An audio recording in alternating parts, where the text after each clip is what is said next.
Last Thursday, chairmen of political parties and their candidates in Edo State took turns to append their signature on the relevant documents agreeing to a peace pact before, during, and after the governorship election.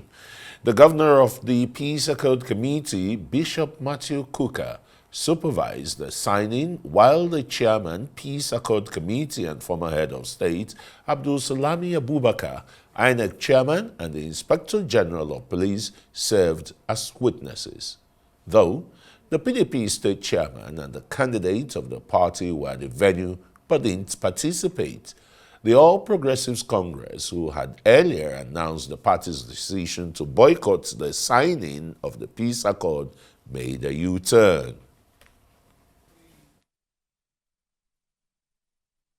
What are the implications of one of the major contenders not signing the peace deal? Let's have this discussion with a RISE analyst and director of Abuja School of Social and Political Thought, Associate Professor of Law, Dr. Sam Amadi. Very warm welcome to Newsnight, Sam. Thank you, Chris. I'm tempted to just ask, a one-liner question. How significant is the peace accord to Nigeria's electoral system or process? One liner, but loaded. But again, look, there are two theories about peace accord. Obviously, it lacks legal teeth, meaning it's not a law. It will not comply with it, doesn't necessarily create an offense, and it's not a peace deal from the government. But it's still. So the school of thought says, well, it has no teeth and therefore it has no, much value. Effectiveness. But the political theory school of thought says, look, the fact that people sign it, the ritual, the process is a conditioning. So they get to, feel a sense, ceremony, a ritual. Ceremonial. That communicates the importance. So from a normative perspective, it makes sense that people sign it. I mean, many of the soft laws, things concerning international relations, are normative, not really enforceable in that strict legal sense. So remove the law part of it. It's good that we tell ourselves a story about the importance of peaceful election. And so the whole ceremony, and people talk about peace, oneness, sign it off, it's a commitment. But again, the problem is that the peace committee itself has not helped the peace process. I mean, they say, look, we have no convening with power. Former head of state, Abdul Salami Abubakar, with the very respected, Kuka. My lords, the Bishop Matthew Kuka. They are respectable, but they have not. People have argued that when these accords are breached, and that is almost all the time, by one instead or another in election, you expect that the peace accord committee will come back with a review and say, in our view, this is how it happened. This is the peace accord. This is our expected objective, but this is also where we fall short. They call out institutions that didn't quite do their job. So the cynicism now is that people now say, we sign up all these lofty sounding words about peace, and then we see very flagrant violation of this. Take, for example, do the governorship election in Lagos State. People are alleged several attempts. So the problem is that people are getting inured and desensitized and say, look, we signed this peace accord, we see flagrant and by state actors. So even if Bishop Kuka, respected and credible guy, the former head of state, respected the man who birthed this democracy. Okay, even if, in spite of their credibility, the failing is that they have not been proactive in managing this outcome. And so the people are now saying, what the heck, why do I have to sign to a piece of document that at the end of the day, a fracture will not even receive some kind of condemnation. We're not talking about prosecution. And so we're not asking ourselves, if we really care about peaceful elections, so we should design other methodology. For example, why can't we now create the Electoral Crime Commission? It's evident. Why can't we also have in the amendment an authorization for group prosecution? Most argument has been that some of the offenses alleged, the Attorney General, who has responsibility for prosecution under the criminal adjudication system, could have incentive not to prosecute. I mean, if oftentimes incumbents, whether at the state level or at the federal level, are usually the most prone to utilize official state violence to win elections. So where is the incentive for the Attorney General of the Federation, for example, or of the state, to, after election, do an audit and start prosecuting politicians who won election? And so the argument is that the same politicians who appointed him. So the argument is that if you create, like in Lagos State before Babangida ended it, the idea of private prosecution, the idea of institutional prosecution, MBA, for example, could have status to do an audit and prosecute offenders. That will bring back some level of credibility to the process. So I sympathize with PDP and the governor, and I think I agree with him. But because I was going to ask you that, what would be the implication for the People's Democratic Party in Edo State to say, look, we're not signing the peace accord?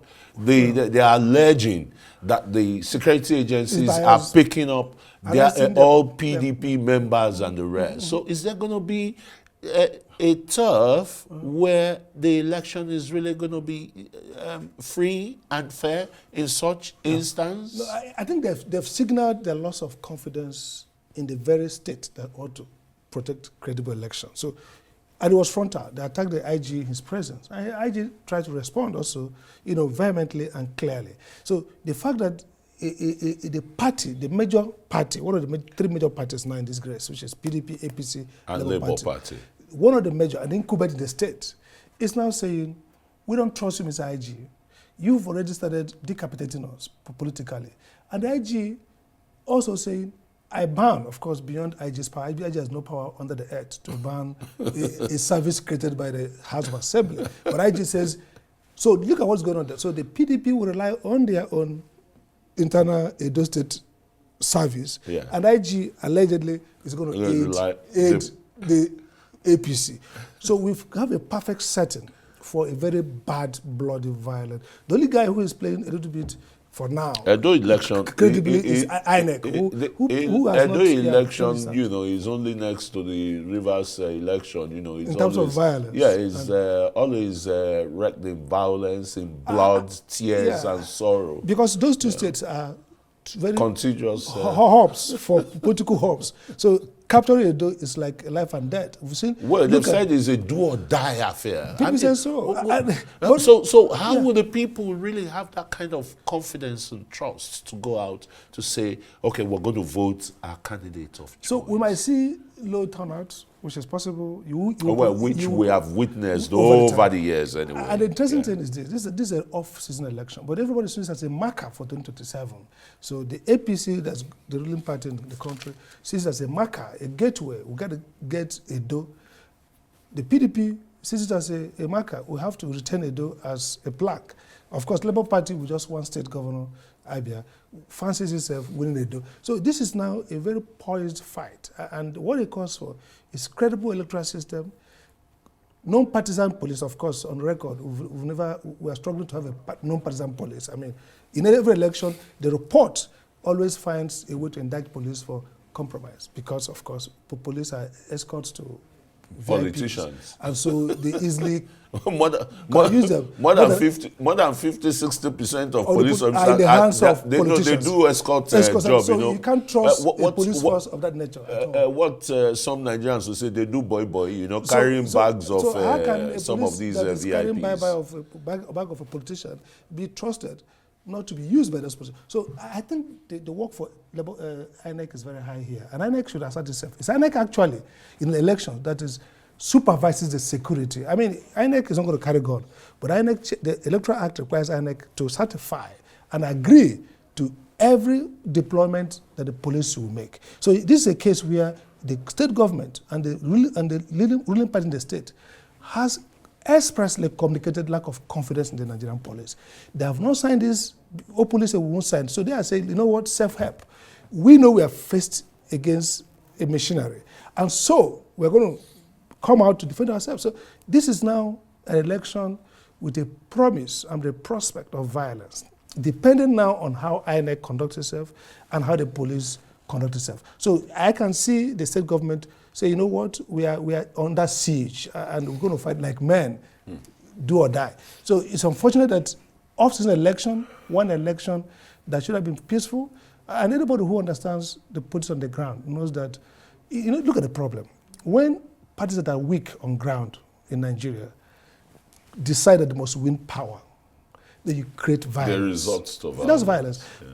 Some parties can't win because of the complexities and confluence of forces on ground. And of interest. Of interest. So but the Labour Party seems to be very quite doing, what it's supposed to do. Taking the campaign to the people, to the grassroots and the rest, Labour will not be one of those parties that will be caught in violence. It doesn't control the federal might, it doesn't control the state. So Labour would be more concerned with grassroots penetration, hoping to get the votes. But whatever happens, INEC should defy everybody, whether it's Nigerian police or Nigerian government, because INEC, by the way, is not part of Nigerian government. That's a mistake. INEC is an independent commission. So it shouldn't even listen to anybody by constitutional provision. And Constitution says it shouldn't listen to House of the National Assembly or the executive when it conducts its work. All right, thanks so very much. Associate Professor of Law, Dr. Sam Amadi, and Arise analyst together with the Director, Abuja School of Social and Political I think you should enroll in the school to be fluent with the to come and get a PhD. Thank you very much. Thank you very much.